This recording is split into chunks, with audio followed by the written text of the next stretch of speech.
Okay, start करें। Chapter 1 electric charges and fields, class 12 physics. इस video में Coulomb's law discuss करेंगे। Okay, तो कूलम्ब्स लॉ डिस्कस करने से पहले कुछ बेसिक रिकॉल कर लेते हैं। देखें, फर्स्ट वीडियो में हमने बताया था, या आप जानते हो कि अगर टू लाइक चार्जेस एक दूसरे के पास रखते हैं तो क्या होता है।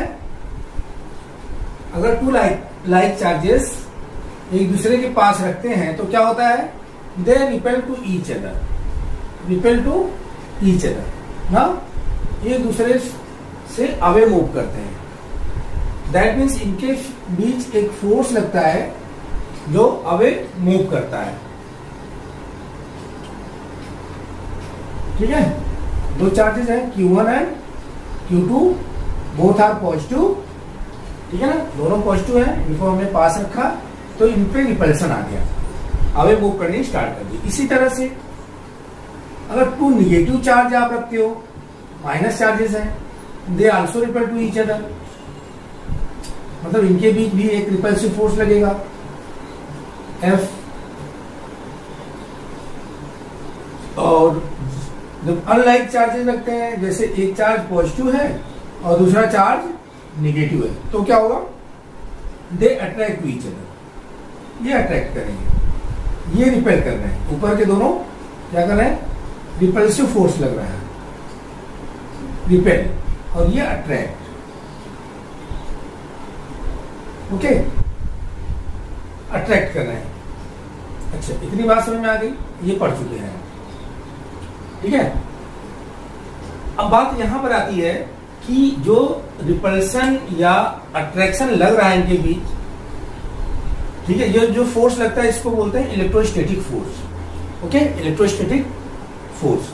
अच्छा, एक बात यहां पर देखते हैं कि अगर चार्जेस के बीच का डिस्टेंस चेंज किया जाए तो क्या फोर्स पे इफेक्ट पड़ेगा। डिस्टेंस पास लाएं या चार्ज को दूर रखें तो क्या डिस्टेंस पे इफेक्ट पड़ेगा। या हम ये कहें कि जो Q1 Q2 चार्ज हैं इनकी वैल्यू चेंज करें, वैल्यू चेंज करने पे मतलब कि ज्यादा मैग्नीट्यूड के चार्ज लें या कम मैग्नीट्यूड के चार्ज लें, ठीक है ना, तो उस केस में क्या फोर्स सेम रहेगा या फोर्स की वैल्यू चेंज होगी। या थर्ड केस ऐसा हो सकता है कि चार्ज रखे कहाँ गए हैं, स्पेस में रखे गए हैं जहां वैक्यूम है, या एयर स्पेस में रखे गए हैं, या कोई मीडियम अदर मीडियम है, वाटर में रखे गए हैं, राइट। इस तरह का डिफरेंट अगर मीडियम है तो उसमें क्या फोर्स की वैल्यू सेम रहेगी या चेंज होगी। बात समझ में आया। तीन कंडीशंस हमने देखे, एक तो मैग्नीट्यूड चार्ज का अलग अलग लें, ठीक है, और सेम डिस्टेंस पे रखें, फोर्स की वैल्यू चेक करें, या मैं कहें कि चार्ज की वैल्यू सेम रखें और डिस्टेंस उनके बीच वैरी करके चेक करें। तो इन सब के से क्या ओवरऑल जो फोर्स ऑफ रिपल्सन है या फोर्स ऑफ अट्रैक्शन है उस पर क्या इफेक्ट पड़ेगा। तो इन सभी बातों की जानकारी करने के लिए हम कौन सा लॉ पढ़ेंगे, कूलम्ब्स लॉ। ठीक है ना, ये सभी जो हमने क्वेश्चन राइज किए कि अगर चार्जेस की वैल्यू अलग अलग लें, सेम डिस्टेंस पे रखें तो क्या फोर्स की वैल्यू चेंज होगा, इसका आंसर कूलम्ब्स लॉ ने दिया। और दूसरा कि चार्ज की वैल्यू रिमेन सेम रहती है, डिस्टेंस कम ज्यादा रखते हैं तो उससे क्या फर्क पड़ेगा फोर्स पे, तो इसका भी जवाब कूलम्ब्स लॉ से आपको मिल जाएगा। थर्ड केस है कि हम इनके बीच एयर में रखते हैं, वाटर में ले जाकर डिस्टेंस सेम रखते हैं, सेम चार्ज रखते हैं, वाटर में, एयर में, वैक्यूम में अलग अलग जगह रखते हैं, तो क्या फोर्स पे क्या इफेक्ट पड़ेगा, इसका भी आंसर आपको मिलेगा कूलम्ब्स लॉ के थ्रू। बातें समझ में आई। तो ये है, अब स्टार्ट करते हैं कूलम्ब्स लॉ। ओके, चलिए, तो देखिए कूलम्ब्स लॉ ने स्टेटमेंट दिया, वो स्टेटमेंट मैं यहां पे राइट कर रहा हूं। Okay, according to Coulomb's law, according to Coulomb's law, Coulomb's law, ठीक है। इन्होंने क्या लॉ दिया, the electrostatic force the electrostatic force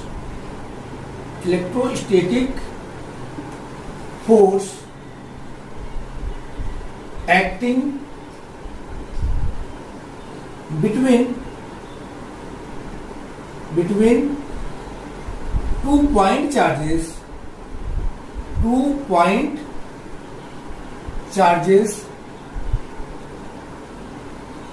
Q1 and Q2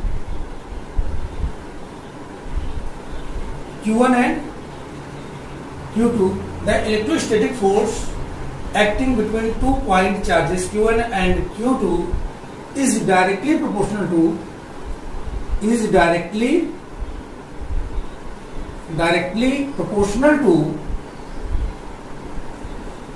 proportional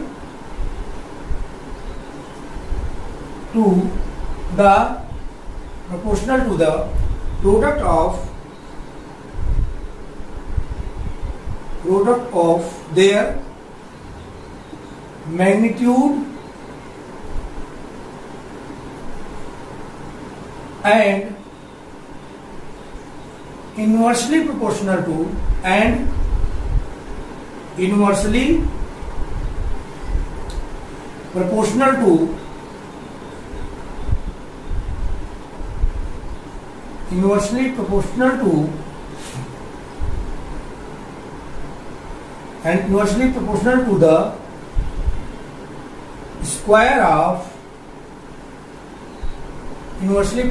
to the square of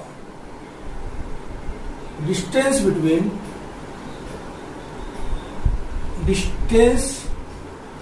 between their center,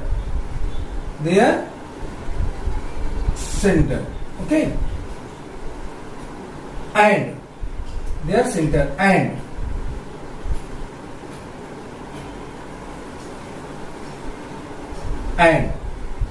force acting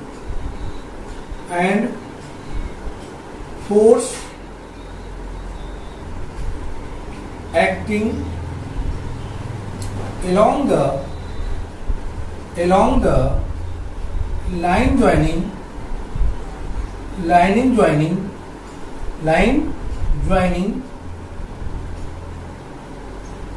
their centers.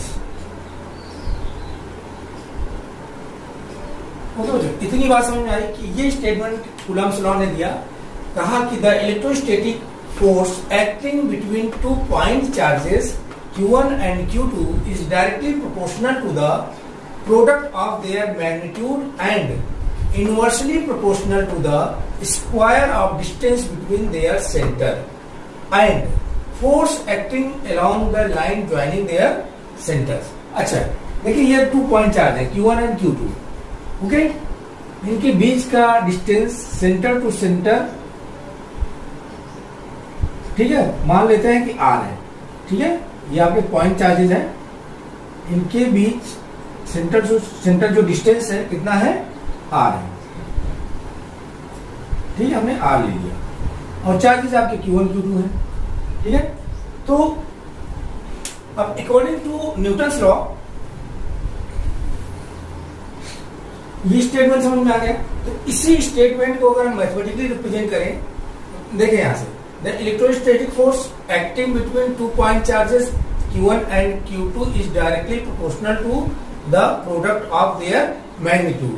तो इतने statement को हम right करेंगे कि इलेक्ट्रोस्टैटिक फोर्स जो एक्ट कर रहा है दोनों चार्जेस के बीच, वो क्या होगा, प्रोपोर्शनल टू Q1 Q2, दोनों चार्जेस के मैग्नीट्यूड के प्रोपोर्शनल है, प्रोडक्ट के प्रोपोर्शनल है, एंड आगे बोला जा रहा है कि inversely proportional to the square of distance between their centres, मतलब कि जो फोर्स F है इनके सेंटर के बीच का जो डिस्टेंस R है इसके स्क्वायर के इनवर्सली प्रोपोर्शनल है, that means F proportional to 1/r², okay, इतनी बात समझ में आई। अब जब इन दोनों फोर्स को कंबाइन कर दें, कंबाइन करेंगे तो क्या बोलेंगे, F proportional to Q1 Q2 divided by r², दिख रहा है। ठीक है, F proportional to Q1 Q2 by R square. अच्छा, अब इसे रब कर रहे हैं, इसे मैं रब करता हूं यहाँ पे। देखिए Q1 Q2 ये दो चार्ज हैं, इनके मैग्नीट्यूड के प्रोडक्ट के डायरेक्टली प्रोपोर्शनल फोर्स होता है, और दूसरा है कि इनके बीच का डिस्टेंस जो R है इसके स्क्वायर के इनवर्सली प्रोपोर्शनल है। दैट मीन्स अभी जो क्वेश्चन हमने आपसे राइज किया था कि क्या डिस्टेंस और इनके चार्जेस के मैग्नीट्यूड पर डिपेंड करेगा, यस कर रहा है। मैग्नीट्यूड देखो प्रोडक्ट के डायरेक्टली प्रोपोर्शनल है, तो Q1 Q2 की वैल्यू बढ़ेगी तो फोर्स बढ़ेगा, और यहां से डिस्टेंस देखो 1/r स्क्वायर है, तो R की वैल्यू बढ़ेगी तो F घटेगा, और R की वैल्यू कम होगी तो F बढ़ेगा। तो दोनों डिस्टेंस और मैग्नीट्यूड दोनों पे फोर्स डिपेंड करता है, ठीक है ना। चलिए इसे रख करते हैं।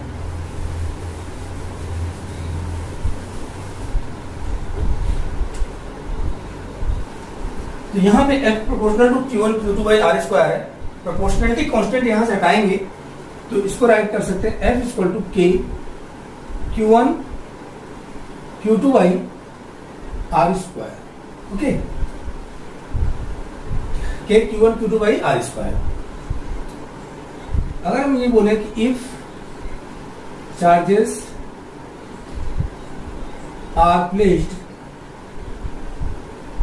प्लेस्ड इन वैक्यूम और एयर, ठीक है ना, एयर या वैक्यूम में रखे गए हैं, तो जो K की वैल्यू है, K की वैल्यू हो जाती है 1/4 पाई एप्सिलॉन 0, और इसकी वैल्यू आ जाती है 9 इंटू 10⁹9, ठीक है। और यहां से K की यूनिट देखें, K की वैल्यू अगर फाइंड आउट करें क्या आ जाएगा, F into R square divided by Q1 Q2 आ जाएगा ना। तो F unit newton, R distance है, तो metre square divided by coulomb square, इसका यूनिट आ जाएगा newton metre square divided by coulomb square. Okay, ये K की वैल्यू है। अब यहां पर K है क्या, तो K को बोलते हैं फोर्स कांस्टेंट। क्या बोलते हैं, force constant, electrostatic force constant. Okay, and epsilon 0 है एब्सोल्यूट परमिटिविटी,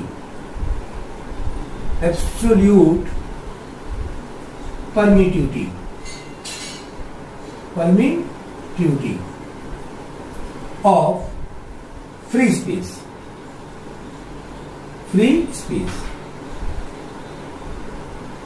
स्पेस से मतलब है कि वैक्यूम हो या एयर हो उसके लिए। और एप्सिलॉन 0 की वैल्यू फ्री स्पेस के लिए कितनी होती है, 8.854 इंटू 10⁻⁻12। इसका यूनिट क्या होगा, इसका यूनिट देखें, K का यूनिट क्या है, न्यूटन मीटर स्क्वायर पर कूलम स्क्वायर, और K equal to 1/4 pi epsilon 0 है, 1/एप्सिलॉन 0 में है, ठीक है। तो एप्सिलॉन 0 की यूनिट जो होगी इसका जस्ट उल्टा कर दो, दैट मीन्स कूलम स्क्वायर पर न्यूटन मीटर स्क्वायर। ओके बच्चों, इतनी बार समझना है, आगे इन्हें नोट डाउन कर लें।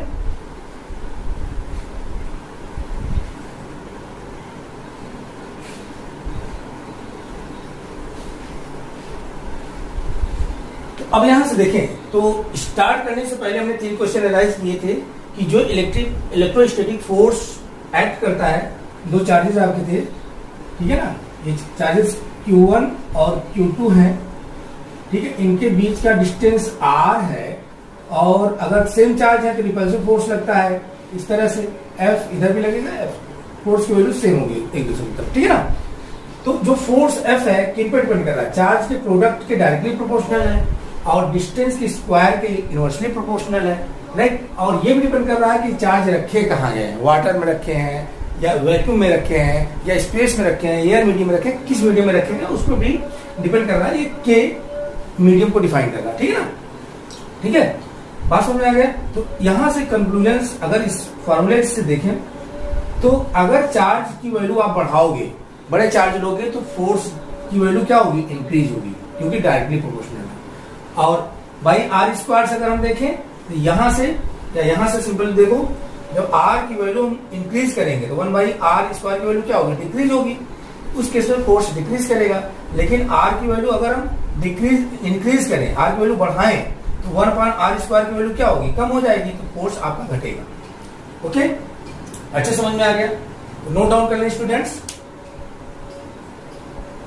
रब कर दें। चलिए अब इसका थोड़ा लिमिट्स देखते हैं, ठीक है ना। अच्छा ये बात आपको यहाँ पर और बता दूं, ये जो फार्मूला हमने लिया है, ये आपका फार्मूला स्केलर फार्मूला है, इसका वेक्टर फार्मूला भी हम लोग देखेंगे न्यूटन्स कूलम्ब्स लॉ का, ठीक है। चलिए लिमिट्स ऑफ कूलम्ब्स लॉ देख लेते हैं कि लिमिट क्या क्या है, क्या हर जगह एप्लीकेबल है या किसी भी चार्जेस के लिए एप्लीकेबल होगा, ठीक है ना। चलिए तो limits of Coulomb's law,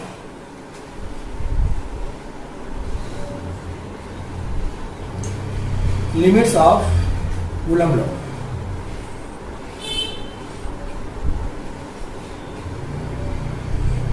okay, limits ये वेरी वेरी इंपॉर्टेंट है स्टूडेंट्स। तो फर्स्ट लिमिट देखें तो Coulomb's law holds only for point charges. तो Coulomb's law holds for point charges. बात समझ में आया? कूलम्ब्स लॉ जो है holds for point charge. Point charges से मतलब क्या है? पॉइंट चार्जेस से मतलब कि स्मॉल चार्ज, ठीक है, पॉइंट जैसा दिखे, ठीक है ना। अब पॉइंट या तो हम बहुत छोटे छोटे चार्ज ले लें, बहुत छोटे छोटे चार्ज ले लें और इनको पास से देखें, इनके बीच का डिस्टेंस आर ले लें। कि पॉइंट चार्जेस इस तरह से लेंगे, इनका रेडियस जो है, जो चार्जेस है इनका रेडियस लगभग इनके बीच का जो डिस्टेंस है उससे नेग्लिजिबल है, तो उनको हम पॉइंट चार्ज बोलेंगे, ठीक है। अगर बड़े लार्ज हैं, सॉरी चार्जेस बड़े हैं, उनका साइज बड़ा है, तो पॉइंट जैसा दिखने के लिए क्या होगा कि इनके बीच का डिस्टेंस जो है ज्यादा होगा। जैसे स्टार्स आप देखते हो ना, अर्थ स्टार्स कैसा दिखाई देता है, पॉइंट जैसा दिखाई दे रहा है, छोटे छोटे स्टार्स दिखाई दे रहे हैं, जबकि उसका साइज आपको पता है कि अर्थ से बिगर साइज है, सन से भी बिगर साइज है ना, वेरी। तो दिखने में कैसे लग रहे हैं जब हम उनके बीच का डिस्टेंस बहुत ज्यादा हो जाता है, ठीक है। बात समझ में आ गया? तो पॉइंट चार्जेस के लिए एप्लीकेबल है, मतलब स्फेरिकल अगर बड़े साइज के चार्जेस होंगे तो उनके बीच का डिस्टेंस क्या होगा, लार्ज होगा, ऐसे समझ लें। सेकेंड, ओनली एप्लीकेबल फॉर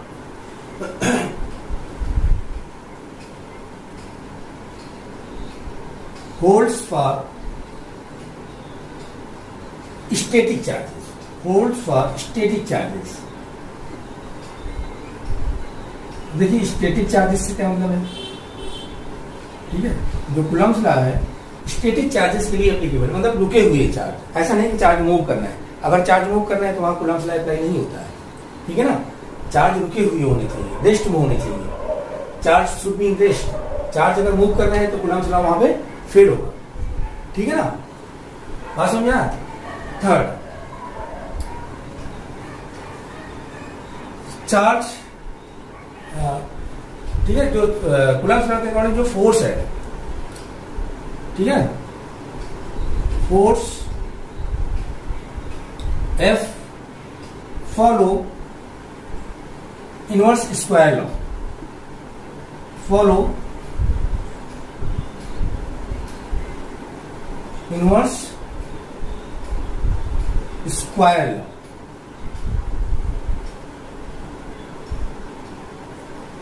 ठीक है।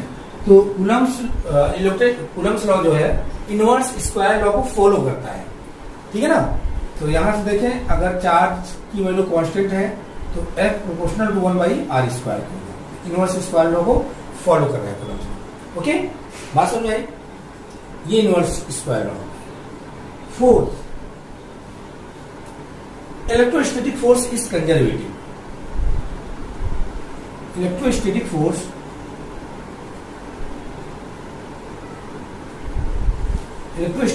Is conservative. कंजर्वेटिव से मतलब समझ रहे हैं, पढ़ा था 11th क्लास में। जो कंजर्वेटिव फोर्स होता है, ठीक है। कंजर्वेटिव फोर्स के थ्रू जो वर्क डन होता है उसकी वैल्यू क्या होती है, 0 होती है। वर्क डन क्या होता है कंजर्वेटिव फोर्स के थ्रू, 0, मतलब इनिशियल और फाइनल पोजीशन पे, किसी पाथ पे डिपेंड नहीं करता कि मतलब, ठीक है ना। कंजर्वेटिव फोर्स ये तो पढ़ा था कि जैसे कोई वर्क डन कर रहे हो, मान लो ए से बी पे आपको जाना है, तो चाहे इस रास्ते से जाओ या इस रास्ते से वर्क करो या इस रास्ते से वर्क करो, ठीक है ना। हर एक केस में वर्क डन रिमेन सेम रहेगा, इनिशियल और फाइनल पोजीशन पे डिपेंड करता है। यही पढ़ा था कंजर्वेटिव फोर्स के थ्रू वर्क डन करते हैं, ठीक है ना। और साइक्लिक पाथ में वर्क डन क्या होता है, 0 होता है, ठीक है ना। साइक्लिक क्लोज्ड पाथ में कोई भी वर्क डन किया हुआ जो है कंजर्वेटिव फोर्स के थ्रू क्या होता है, 0 होता है। तो इलेक्ट्रोस्टैटिक फोर्स क्या है, कंजर्वेटिव फोर्स है, कंजर्वेटिव, ओके।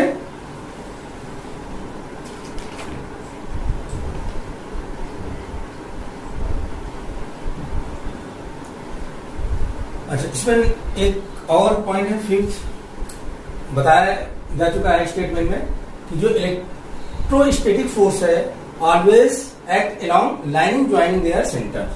इलेक्ट्रोस्टैटिक जैसे दो चार्ज है ना, ये Q1 एंड Q2, तो इलेक्ट्रोस्टैटिक फोर्स देखो ऐसे एक्ट कर रहा है, इस लाइन के अलोंग एक्ट कर रहा है, ऐसा नहीं कि इस लाइन से हट के एक्ट करेगा। तो इलेक्ट्रोस्टैटिक फोर्स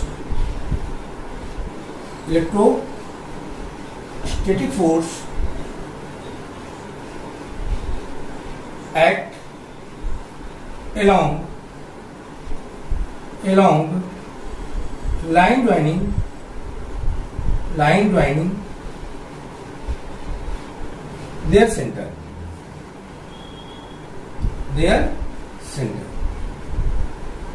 ओके स्टूडेंट्स, तो नोट डाउन कर लें। Thank you students for watching my this video. Students, अगर आपको वीडियो अच्छा लगे, चीजें समझ में आ रही हैं, तो कमेंट्स करके बताएं और साथ में शेयर एंड सब्सक्राइब करना ना भूलें। Okay students, thank you for watching my this video. Thank you very much.